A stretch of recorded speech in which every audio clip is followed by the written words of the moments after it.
Hello बच्चों, make it easy के online platform पर आप लोग का बहुत बहुत स्वागत है। और भाई आरआरबी जेईई की तैयारी जोरों शोरों से आप लोग कर ही रहे होंगे, बहुत अच्छे तरीके से आप लोग अपनी प्रिपरेशन कर रहे होंगे। लेकिन अब बारी आती है कि पिछली बार जो हमारा पेपर हुआ था उसको थोड़ा सा एनालाइज करने की और वहां पर देखने का कि मैथ्स में जो भी इतने सारे चैप्टर्स दे रखे हैं, किस चैप्टर के लगभग लगभग कितने कितने क्वेश्चन बने हैं, ताकि थोड़ा बहुत हमें बेनिफिट मिल सके और जो थोड़े से मोस्ट इंपॉर्टेंट चैप्टर्स हमें लगेंगे ना, उनकी हम अच्छे से प्रैक्टिस कर सके। तो आज का सेशन प्योरली इसी पे डिपेंड करता है कि कौन से चैप्टर्स हमें दिलाएंगे सिलेक्शन। तो सबसे पहले हम बात करेंगे कि किस किस तरीके से आपके पास मैथ्स के क्वेश्चन आते हैं।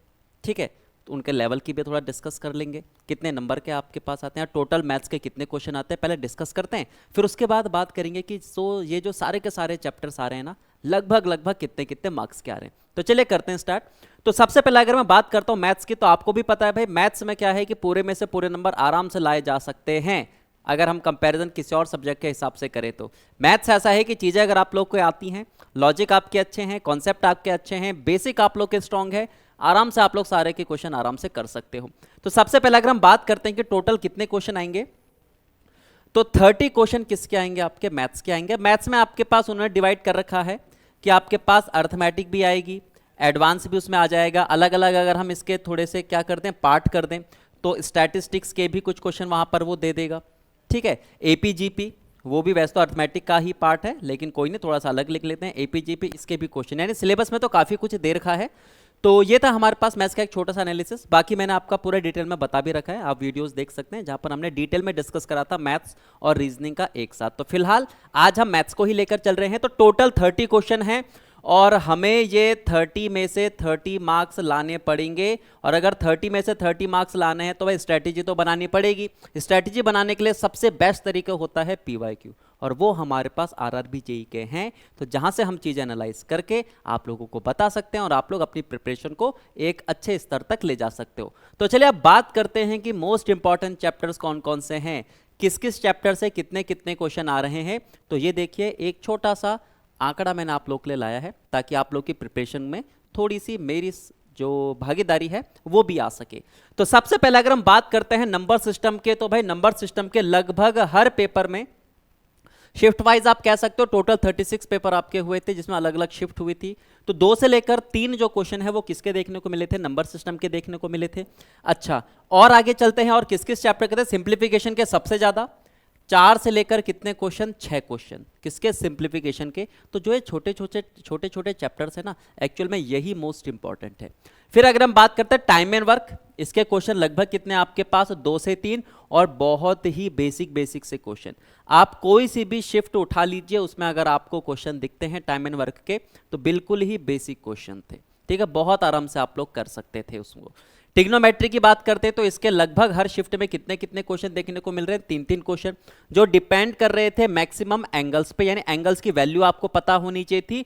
और थोड़े बहुत किसी किसी शिफ्ट में जो क्वेश्चन आ रहे थे वो कह सकते हैं कि जो हमारा फॉर्मूला होता है, फॉर्मूले बेस आ रहे थे, लेकिन लेवल इनका भी ठीक ठाक था, टफ नहीं था, मॉडरेट हम कह सकते हैं। मेंसुरेशन के भी 2-3 क्वेश्चन आपको देखने को मिलेंगे। प्रॉब्लम ऑन एजेस, यानी एज से रिलेट करते हुए क्वेश्चन, इसके भी 2 से लेकर 3 क्वेश्चन। और क्वेश्चन सिंपल से लेकिन लैंग्वेज बेस्ड क्वेश्चन, यानी जहां पर थोड़ा सा घुमाया फिराया गया है। सिंपल, बस आप लोग को समझना है कि वो कहना क्या चाह रहा है। परसेंटेज की बात करते हैं तो मोस्ट इंपॉर्टेंट चैप्टर है, लेकिन इसके क्वेश्चन थोड़े से कम देखने को मिले, 1 से लेकर 2। फ्रैक्शन की बात करते तो फ्रैक्शन के भी आपके पास 1 से 2 क्वेश्चन देखने को मिले, जहां पर पता किया जाता है या फिर हमसे पूछा जाता है कि भाई सबसे छोटा फ्रैक्शन बताओ कौन सा है, या फिर सबसे छोटा फ्रैक्शन बताओ कौन सा है। ठीक है, फिर अगर हम बात करते हैं प्रॉफिट एंड लॉस, ये भी मोस्ट इंपॉर्टेंट चैप्टर है, लेकिन इसके भी क्वेश्चन किसी किसी शिफ्ट में 2-2 मिले, किसी किसी शिफ्ट में आपके 3-3 मिले। ठीक है, टाइम स्पीड डिस्टेंस, इसमें मैंने आपके पास ट्रेन वाला भी इंक्लूड करा है, साथ ही साथ बोट एंड स्ट्रीम वाला भी इंक्लूड करा है। तो टोटल मिलाकर अगर देखा जाए तो 3 से लेकर 4 क्वेश्चन किसके देखने को मिलेंगे आपको, टाइम स्पीड और डिस्टेंस के, जहां पर जो बोट एंड स्ट्रीम वाला चैप्टर है उसके क्वेश्चन बहुत ही रेयर हैं, किसी किसी शिफ्ट में 1-1 देखने को मिले हैं। बाकी अगर मैं बात करता हूं कि मान लेते हैं 3 क्वेश्चन हर शिफ्ट में आ रहे हैं, ठीक है, तो उसमें से 1 क्वेश्चन आपके पास बोट एंड स्ट्रीम का बिल्कुल रेयर मान लो, तो उसको हम थोड़ा सा हटा देंगे। तो जो हमारे 3 क्वेश्चन हैं उसमें से 2 क्वेश्चन टाइम स्पीड डिस्टेंस के और 1 क्वेश्चन आपका ट्रेन का देखने को मिला। ठीक है, next, SICI most important chapter और इसकी वेटेज भी अच्छी खासी है। 3 से लेकर कितने क्वेश्चन? 4 क्वेश्चन। परसेंटेज अगर आप लोग का क्लियर है ना, परसेंटेज के कॉन्सेप्ट, तो SICI तो आप लोग यूं चुटकी में कर दोगे। रेशो की बात करते हैं तो 1 से लेकर 2 क्वेश्चन देखने को मिले। HCF LCM के भी हर शिफ्ट में 1 से लेकर 2 क्वेश्चन, किसी में 1 क्वेश्चन, किसी में 2 क्वेश्चन। APG की GP की बात करते हैं तो 1 से लेकर कितना आपके पास? 2 क्वेश्चन, यानी किसी किसी में 1, किसी किसी में आपके पास 2। फिर अगर हम एवरेज की बात करते हैं तो 0 से लेकर 1, यानी किसी शिफ्ट में तो पूछा ही नहीं गया और किसी शिफ्ट में आपके पास 1। अच्छा, ये यहां पर थोड़ा सा आंकड़ा गलत हो गया है एपीजीपी का जो वेटेज है वो भी 0 से लेकर कितना है? 1, यानी किसी किसी शिफ्ट में कुछ भी देखने को नहीं मिला एपीजीपी का क्वेश्चन और किसी किसी शिफ्ट में आपके पास एक एक क्वेश्चन। यानी टोटल अगर मैं 36 शिफ्ट की बात करता हूं तो 36 में से 25-26 के आसपास या 25-26 पेपर में तो देखने को नहीं मिला, बाकी के 8-10 जो आपके बचते हैं ना पेपर, उनमें एपीजीपी का क्वेश्चन देखने को मिला। तो इसका जो वेटेज है वो 0 से लेकर कितना है? 1 है। एवरेज की बात करते हैं तो इसका वेटेज भी ऐसा ही है, 0 से लेकर 1, किसी शिफ्ट में दिखा, किसी शिफ्ट में नहीं दिखा।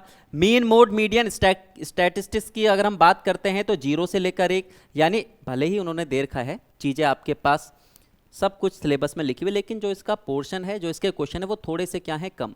ठीक है। ज्योमेट्री की बात करते हैं तो ये भी रेयर हो जाती है, इसके भी 0 से लेकर 1 क्वेश्चन, किसी किसी शिफ्ट में एक आध क्वेश्चन बन रहा है, किसी किसी शिफ्ट में नहीं बन रहा है। अलजेब्रा की अगर हम बात करते हैं तो ये भी आपके पास रेयर है ना, सिलेबस में लिखा हुआ है अलजेब्रा, लेकिन इसके क्वेश्चन भी रेयर, 0 से लेकर 1, किसी में 0 किसी में 1। यानी कुछ कुछ क्वेश्चन इसके ऐसे हैं जो हमने सिंप्लीफिकेशन में भी क्या करे हैं? इंक्लूड करे हैं।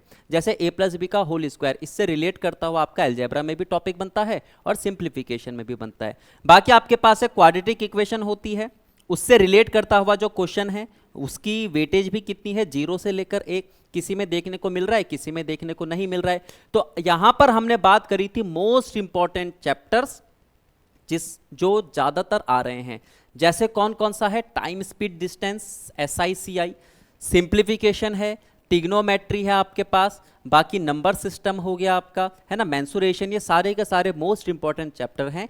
इन्हीं सबको मिलाकर टोटल आपके 30 क्वेश्चन देखने को मिलेंगे पेपर में।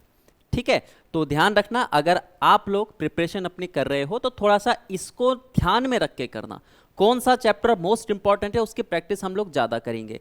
जो चैप्टर जिसमें से 0 से लेकर 1, यानी जिसकी पॉसिबिलिटी थोड़ी सी कम है आने की, तो उसे छोड़ना नहीं है लेकिन पढ़ना है। ठीक है, लेकिन ऐसा नहीं है कि जो आपका मोस्ट इंपॉर्टेंट चैप्टर ना हो उसमें आप बहुत ज़्यादा टाइम लगा रहे हो।